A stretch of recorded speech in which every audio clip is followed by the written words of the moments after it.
Welcome to my Days of Our Lives official channel. I hope everyone is having a wonderful day. Before we begin, please hit the subscribe button and give this video a thumbs up. Lucas gains the advantage over Goldman. Teresa was greeted by Stefan at her table at the bistro.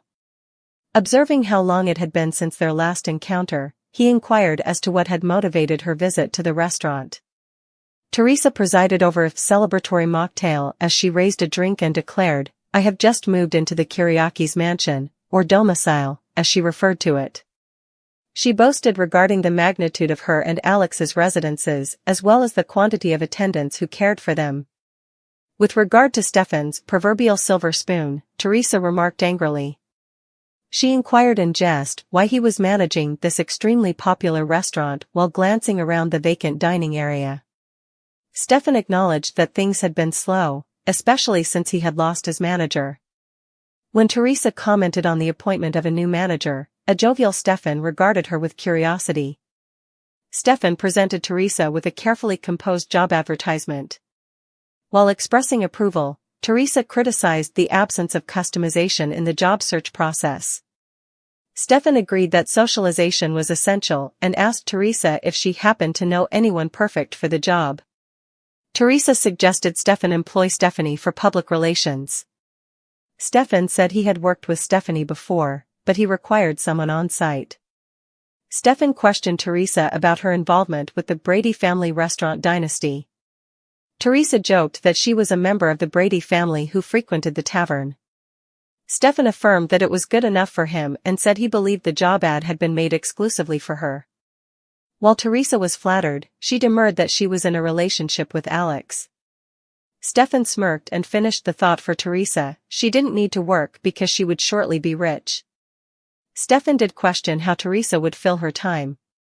She speculated about music lessons, volunteer work, or travel, before admitting that being rich might be terribly boring. For the time being, though, she wanted to keep her options open and her time unrestricted. At the DiMera mansion, Kristen and Alex relished each other's company in bed. Between kisses, Kristen asked Alex if he had gone directly to her bed from Teresa's bed. Alex didn't deny the insinuation but attempted to assuage Kristen by gifting her a necklace. He claimed the jewelry had reminded him of her. Kristen said she would reward Alex and flung the blankets over them as she continued kissing him passionately. Later, Alex ignored a message on his phone that he presumed was from Maggie, inquiring about his presence at work. Kristen encouraged him to go to Titan because her brother EJ was always on the watch for a vulnerability in the company. Alex assured her that EJ wouldn't get anywhere near Titan as long as I'm in charge. When the phone interrupted them again, Alex peered at the message and jumped up, exclaiming he was late for an appointment. He groaned and reluctantly departed to get dressed, while Kristen held her new necklace and chuckled. Downstairs at the DiMera residence, EJ chatted with Jude, who was in his crib. He assured the boy that he would get used to his new family and regretted that the little one had spent all night weeping every hour on the hour. EJ remarked that he was no longer using Jude's name because he intended on renaming the child something more suitable.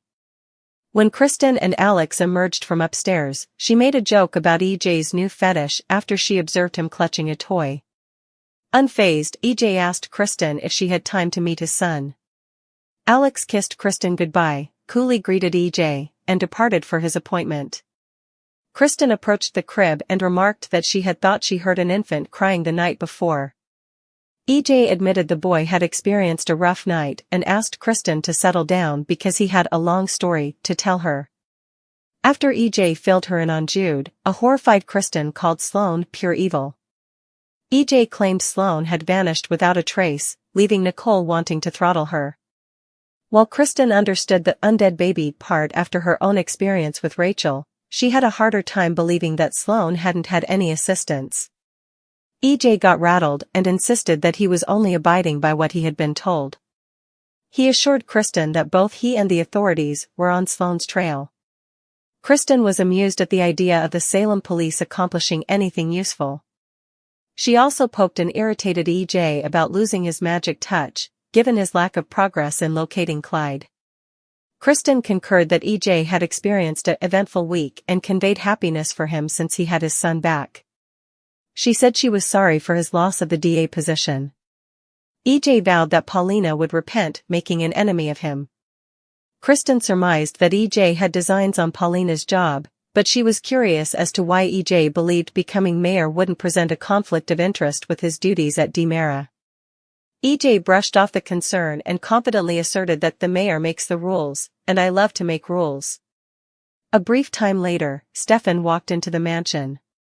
Kristen asked him if he had heard the news about the infant, and he confirmed that he had. EJ and Stefan were dismissive of each other.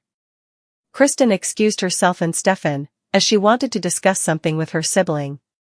With a distrustful expression, EJ watched them go. In her office, Marlena checked in with Roman over the phone. They talked about Eric, and Marlena expressed her gratitude that Roman was supporting their son. After she ended the conversation, Marlena gazed at a picture of Jude on her desk and sighed. She termed the situation so heartbreaking. Shortly after, Alex arrived at Marlena's office. He apologized for being late and claimed he had been busy with business. Marlena asked if he wanted to talk about something specific. Alex began rambling about his efforts to leave his playboy ways behind him. He verified he was back with Teresa, which Marlena had already heard from Tate. Alex then confessed he was also seeing Kristen.